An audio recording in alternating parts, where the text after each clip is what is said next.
my lived experience around suicide and mental health is related to some childhood trauma that I experienced when I was quite young, and so that kind of resulted in many years of challenging mental health struggles, especially when I was a teenager up to late 20s, and that was kind of focused around always feeling like I wasn't worthy, that I wasn't capable of being loved, and that was kind of this kind of theme that ran throughout my life, I suppose, and many other factors kind of played into me making an attempt on my life a couple of years ago, and that was, alongside that kind of theme, there was also social and isolation and economic disadvantage and financial stress and relationship breakdown. So that kind of perfect storm that I think lots of people experience as well when they're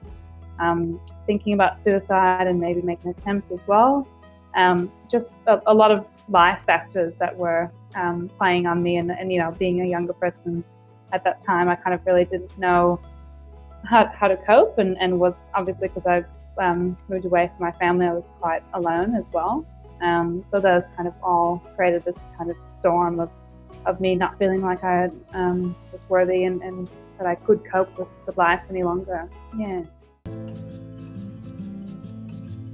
Self-care is an interesting one. I used to think that it was sort of like ticking a box, like, oh, today I've gone for a walk or taken a bath or something, and that's like, yep, I'm all good, like I'll feel fine. But I've realized, especially this year, with everything that's happened, I've realized that self-care is actually kind of a whole of life, everyday thing. So it started out with just writing a poem every day, and that was just something to do and to build a routine.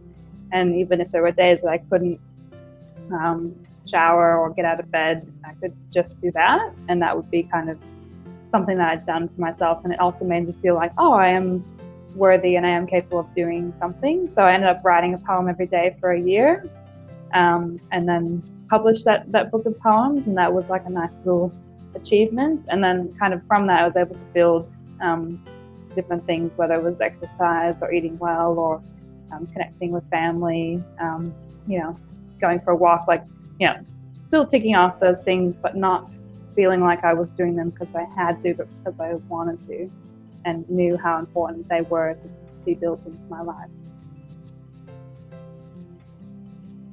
My advice would be to sometimes not say anything. Be a listener, and I think that's really, it's hard, even when I'm in a situation of talking with someone who is reaching out and needing support.